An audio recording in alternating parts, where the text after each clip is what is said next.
இந்த வீடியோல 15 minutes time ஃப்ரேம்ல ட்ரேட் எடுக்கிறதுக்கு 2 சிம்பிள் ஸ்ட்ராட்டஜி தான் பார்க்க போறோம். இந்த 2 ஸ்ட்ராட்டஜியுமே 15 மினிட்ஸ் டைம் ஃப்ரேம்ல நல்லா ஒர்க் அவுட் ஆச்சு பேக் டெஸ்ட் பண்ணி பார்க்கும்போது. அதுக்காக தான் இங்க நான் 15 மினிட்ஸ் டைம் ஃப்ரேம் யூஸ் பண்ணி ட்ரேட் எடுக்க எக்ஸ்பிளைன் பண்ணியிருப்பேன். ஃபர்ஸ்ட் ஸ்ட்ராட்டஜில ரெங்கோ சார்ட்டையும் கேண்டில்ஸ்டிக் சார்ட்டையும் கம்பைன் பண்ணி எப்படி ட்ரேட் எடுக்கிறதுன்னு பார்க்க போறோம். இங்க நான் ரெங்கோ சார்ட் வச்சு அனலைஸ் பண்ணிட்டு எப்படி கேண்டில்ஸ்டிக் சார்ட்ல என்ட்ரி கொடுக்கணும் அப்படிங்கறத எக்ஸ்பிளைன் பண்ணியிருப்பேன். செகண்ட் ஸ்ட்ராட்டஜில வில்லியம்ஸ் ஃப்ராக்டல் இண்டிகேட்டர் யூஸ் பண்ணி எப்படி ட்ரேட் எடுக்கிறது அப்படிங்கறத எக்ஸ்பிளைன் பண்ணியிருப்பேன். இப்போ ஃபர்ஸ்ட் ஸ்ட்ராட்டஜி பார்க்கலாம். இந்த ஸ்ட்ராட்டஜிக்கு நம்ம 15 மினிட்ஸ் டைம் ஃப்ரேம் யூஸ் பண்றோம். ஒரு எஃபெக்டிவ் ட்ரேடிங் சிக்னல் கிடைக்கிறதுக்காக ரெங்கோ சார்ட்டையும் கேண்டில்ஸ்டிக் சார்ட்டையும் நம்ம கம்பைன் பண்றோம். ரெங்கோ சார்ட் யூஸ் பண்ணும்போது நமக்கு நாய்ஸ் எதுவும் ஃபில்டர் பண்ணிடுது. ஸோ ட்ரெண்ட் ஐடென்டிஃபை பண்றதுக்கும் ரிவர்சல் ஐடென்டிஃபை பண்றதுக்கும் இது ரொம்ப ஹெல்ப்ஃபுல்லா இருக்கு. எப்பெல்லாம் நமக்கு பிரைஸ் 10 பாயிண்ட்ஸ் ஏறுதோ அப்போ நமக்கு ஒரு நியூ பிரிக் ஃபார்ம் ஆகும். ஸோ கிரீன் கலர்ல இருக்கிற பிரிக்ஸ் ஃபார்ம் ஆகும். சப்போஸ் பிரைஸ் 10 பாயிண்ட்ஸ் இறங்குது அப்படின்னா ரெட் கலர்ல இருக்கிற பிரிக்ஸ் நமக்கு ஃபார்ம் ஆகும். கேண்டில்ஸ்டிக் சார்ட்ல நமக்கு ஒவ்வொரு கேண்டில்ஸும் ஒவ்வொரு சைஸ்ல இருக்கும். பட் இங்க ரெங்கோ சார்ட்ல எல்லா பிரிக்ஸுமே சேம் சைஸ்ல இருக்கும். ஸோ ஃபர்ஸ்ட் நம்ம என்ன பண்ணணும்னா ரெங்கோ சார்ட் யூஸ் பண்ணி long term support resistance area find out பண்ணணும். அண்ட் RSI நம்ம வந்து ஆட் பண்ண போறோம் இது கூட. ஸோ ஃபர்ஸ்ட் லெவல்ஸை ஃபைண்ட் அவுட் பண்ணதுக்கு அப்புறம் கேண்டில்ஸ்டிக் சார்ட்ல என்ட்ரி கொடுக்கணும். இப்போ ஒரு எக்ஸாம்பிள் பார்க்கலாம். இது 15 மினிட்ஸ் சார்ட்டு. இதில் நம்ம கேண்டில்ஸில் போய் ரெங்கோ சூஸ் பண்ணணும். ஸோ நமக்கு இந்த மாதிரி தான் இருக்கும் ரெங்கோ சார்ட்டு. இதுக்கப்புறம் இண்டிகேட்டர்ஸில் போய் RSI செலக்ட் பண்ணணும். இப்போ இந்த ஸ்ட்ராட்டஜி எப்படி யூஸ் பண்ணணும் அப்படின்னா ஃபஸ்ட்டு RSI ஓவர்பாட் ரீஜனுக்குள்ளே இருக்கணும். ஸோ இந்த இடத்துல நமக்கு RSI ஓவர்பாட் ஏரியாக்குள்ளே இருக்குது. இங்கே நமக்கு ரெட் கேண்டில் ஃபார்ம் பண்ணும்போது என்ட்ரி கொடுக்கணும். ஸோ ரெங்கோ சார்ட்டில் நமக்கு RSI ஓவர்பாட் ஏரியாக்குள்ளே ரீச் ஆகிட்டு இப்போ நம்ம என்ன பண்ணணும்னா கேண்டில்ஸ்டிக் சார்ட்டுக்கு நம்ம சேஞ்ச் பண்ணிவிட்டு அந்த இடத்துல RSIயோட லெவலை செக் பண்ணிவிட்டு நம்ம என்ட்ரி கொடுக்கணும். ஸோ இந்த இடத்துல தான் நமக்கு வந்து கேண்டில் கிடச்சிருக்கு. இங்கே பார்த்தீங்கன்னா கரெக்டாக 70 லெவலுக்குள்ளே தான் RSI இருக்குது. ரெங்கோ சார்ட்டில் நமக்கு 70 லெவலுக்கு மேலே இருக்கணும். இங்கே நமக்கு 70 லெவலுக்குள்ளே இருக்கணும். இங்கே நம்ம எங்கே என்ட்ரி எடுக்கலாம் அப்படின்னா கிரீன் பார் அவுட் கான்செப்ட் யூஸ் பண்ணி என்ட்ரி எடுத்துக்கலாம். இதுக்கு மேலே ஸ்டாப் லாஸ் வச்சுக்கலாம். இல்லைனா இந்த டே ஹைக்கு மேலே ஸ்டாப் லாஸ் செட் பண்ணிக்கலாம். நியர்பை சப்போர்ட் ஏரியாவில் டார்கெட் செட் பண்ணிக்கணும். ஸோ இங்கே நீங்கள் வந்து உங்களை டார்கெட் செட் பண்ணிக்கணும். இப்போ இந்த எக்ஸாம்பிள் பாருங்கள். இங்கே RSI ஓவர் சோல்டு ஏரியாக்குள்ளே ரீச் ஆயிருக்கு. அண்ட் நமக்கு இந்த ஏரியாவில் க்ரீன் கேண்டில் கிடச்சிருக்கு.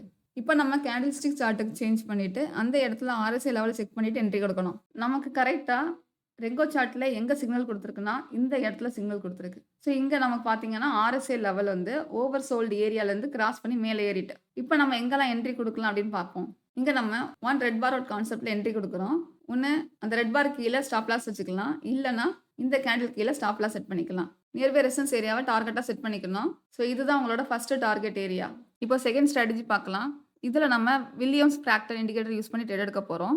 எதுக்காக இங்கே நம்ம ஃப்ராக்டல் இண்டிகேட்டர் யூஸ் பண்ணுறோம்னா மார்க்கெட்டில் இம்பார்ட்டன்ட் லெவல்ஸை ரிவீல் பண்ணோம். டாப் ஃப்ராக்டல்ஸுங்கிறது ஒரு ரெசன்ஸ் லெவலை இண்டிகேட் பண்ணோம். பாட்டம் ஃப்ராக்டல்ஸ் ஒரு சப்போர்ட் லெவலை இண்டிகேட் பண்ணோம். இங்கே நம்ம ஃப்ராக்டல்ஸை மற்ற இண்டிகேட்டர் கூட கம்பைன் பண்ண போகிறோம். நான் இங்கே மூவிங் ஆவரேஜ் கூட கம்பைன் பண்ணியிருப்பேன். நீங்கள் RSI இல்லைனா MACD கூட யூஸ் பண்ணிக்கலாம். மூவிங் ஆவரேஜ் கூட நம்ம எப்படி இதை யூஸ் பண்ணியிருப்போம்னா நமக்கு எங்கெல்லாம் ஒரு support area resistance area break ஆகுதோ அங்கெல்லாம் நம்ம என்ட்ரி கொடுக்க மாட்டோம். பட் எப்போ நமக்கு ஒரு மூவிங் ஆவரேஜை ப்ரைஸ் நல்லா ரெஸ்பெக்ட் பண்ணிட்டு இருக்கோ அண்ட் எப்போ நமக்கு அந்த லெவலை பிரேக் பண்ணி ஏறுதோ இல்லைனா இறங்குதோ அந்த டைம் தான் நம்ம இந்த ஸ்ட்ராட்டஜி யூஸ் பண்ண போகிறோம். ஃபஸ்ட்டு நம்ம இண்டிகேட்டர்ஸில் போய் சிம்பிள் மூவிங் ஆவரேஜ் செலக்ட் பண்ணணும். இதில் நம்ம லென்த்தை 50க்கு சேஞ்ச் பண்ணணும். ஸோ 50 SMA இங்கே யூஸ் பண்ணியிருக்கோம். அடுத்து இண்டிகேட்டரில் போய் Williams fractal trailing stars by simple Krypton இருக்கும். இதை நம்ம செலக்ட் பண்ணிவிட்டு இங்கே செட்டிங்ஸில் சில சேஞ்சஸ் இருக்குது. செட்டிங்ஸில் போய் ஃப்ராக்டல் ரேஞ்ச் பேக் அண்ட் ஃபார்வர்டில் 2 எடுத்துகிட்டு நம்ம 4க்கு சேஞ்ச் பண்ணணும். அடுத்து ஸ்டைலில் போய் இந்த கலர் மட்டும் சேஞ்ச் பண்ணிவிடுங்க. ஃபஸ்ட்டுக்கு ரெட் கலர் இருக்கட்டு, செகண்டுக்கு க்ரீன் கலர் செட் பண்ணிவிடுங்க. அடுத்து இருக்கிறத நம்ம அந்த டிக்கை எடுத்து விட்ருவோம். ஸோ இந்த ஃபஸ்ட்டு 2க்கு மட்டும் நம்ம டிக் பண்ணிவிட்டு மீதி இருக்கிறதுல எடுத்து விட்டுட்டோம். அடுத்து ஓகே கொடுத்துக்கலாம். இங்கே நம்ம செட்டிங்ஸில் இந்த ரேஞ்சை 4க்கு ஏன் சேஞ்ச் பண்ணியிருக்கோம் அப்படின்னா இது இப்போ முக்கியமான ஒரு சப்போர்ட் லெவல் இல்லைனா ரெசிஸ்டன்ஸ் லெவல் ஆக்ட் ஆகும். சப்போஸ் உங்களுக்கு வேணும்னா இந்த இடத்துல நீங்கள் 9 கூட சேஞ்ச் பண்ணிக்கலாம். பட் இங்கே நான் 4க்கு செட் பண்ணியிருக்கேன். இப்போ இந்த சார்ட்டில் நமக்கு இந்த 50 மூவிங் ஆவரேஜ் கீழே ப்ரைஸ் மூவ் ஆகிட்டு இருக்கு. கரெக்டாக அதை ரெஸ்பெக்ட் பண்ணிவிட்டு நமக்கு இறங்கிட்டே இருக்குது. ஸோ ப்ரைஸ் எப்போ நமக்கு இந்த மூவிங் ஆவரேஜுக்கு மேலே ஏறி ஒரு புல் பேக் கொடுக்குதோ அந்த டைம் நம்ம என்ன நோட் பண்ணணும்னா இந்த ஃப்ராக்டலோட ஹையை தாண்டி ஏறும்போது என்ட்ரி கொடுக்கணும். ஸோ இங்கே நமக்கு இந்த ஃப்ராக்டலோட ஹையை தாண்டி ஏறுது. ஸோ இந்த இடத்துல என்ட்ரி கொடுக்கணும். இங்கே நீங்கள் ஸ்டாப் லாஸ் செட் பண்ணுறது 50 மூவிங் ஆவரேஜ் கீழே வச்சுக்கலாம். இல்லைனா இந்த லோ கீழே செட் பண்ணிக்கலாம். மேக்ஸிமம் இந்த ஸ்ட்ராட்டஜி யூஸ் பண்ணும்போது 50 மூவிங் ஆவரேஜ் பக்கத்தில் என்ட்ரி கிடைக்கிற மாதிரி பார்த்துக்கணும். இப்போ நமக்கு இங்கே தான் என்ட்ரி கிடச்சிருக்கு. சில நேரம் என்ன ஆயிருக்கும்னா இந்த இடத்துல நமக்கு ஃப்ராக்டல் இருக்கும். இதோட ஹையை தாண்டும் போது நமக்கு என்ட்ரி கிடைக்கும். ஸோ அந்த மாதிரி என்ட்ரி கிடைக்கும் போது நமக்கு ரிஸ்க் ரிவார்ட் ரேஷியோ இன்க்ரீஸ் பண்ண முடியும். இப்போ வேறு எங்கெல்லாம் நம்ம என்ட்ரி எடுத்துருக்கலாம் அப்படின்னா இப்ப எப்போ நம்ம மூவிங் ஆவரேஜ் கிராஸ் பண்ணி மேல ஏறுதோ, அங்க நம்ம என்ட்ரி எடுக்கிறோம். ஏன்னா டவுன் ட்ரெண்ட் கம்ப்ளீட் ஆயிட்டு, அடுத்து அப் ட்ரெண்டுக்கு ஃபோக்கஸ் பண்றோம். சப்போஸ் நீங்க ட்ரெண்டோட டைரக்ஷன்ல எங்க ட்ரேட் பண்ணணும் அப்படின்னு நினைக்கிறீங்கன்னா, மூவிங் ஆவரேஜ நல்லா ரெஸ்பெக்ட் பண்ணி இறங்கும்போது, இந்த லோ தாண்டும்போது நம்ம என்ட்ரி குடுத்துக்கணும். இதுக்கு மேல ஸ்டாப் லாஸ் செட் பண்ணிக்கணும். அடுத்து இந்த லோ தாண்டும்போது என்ட்ரி குடுக்கணும். இதுக்கு மேல ஸ்டாப் லாஸ் செட் பண்ணணும். டார்கெட் செட் பண்றது நியர் பை ரெசிஸ்டன்ஸ் ஏரியா இல்லன்னா நியர் பை சப்போர்ட் ஏரியால உங்க டார்கெட் செட் பண்ணணும். ஸோ இப்ப நம்ம இந்த இடத்துல என்ட்ரி எடுத்திருக்கோம் அப்படின்னு சொல்லி பார்த்திருக்கோம். இதுக்கு கீழ ஸ்டாப் லாஸ் செட் பண்ணியிருக்கோம். ஃபர்ஸ்ட் டார்கெட்டா இந்த இடத்துல நம்ம பிளேஸ் பண்ணியிருக்கோம். இங்க நமக்கு ஸ்டாப் லாஸ் வைடா இருக்கு. இதுக்கு ரீசன் என்னன்னா, மூவிங் ஆவரேஜுக்கும் பிரைஸ்க்கும் கொஞ்சம் கேப் இருக்கு. சில நேரம் மட்டும் தான் நமக்கு இந்த மாரி என்ட்ரி கிடைக்கும். சில நேரம் இங்கேயே நமக்கு வந்து என்ட்ரி குடுக்கும். இப்ப இந்த எக்ஸாம்பிள் பாருங்க. இங்க பிரைஸ் கரெக்ட்டா மூவிங் ஆவரேஜ ரெஸ்பெக்ட் பண்ணியிருக்கு. இந்த இடத்துல நமக்கு மூவிங் ஆவரேஜ் கிராஸ் பண்ணி கீழ இறங்கிட்டு. ஸோ நம்ம 2 இடத்துல என்ட்ரி குடுக்க போறோம். ஸோ அது எப்படி குடுக்கலாம் அப்படிங்கிறத பார்க்கலாம்.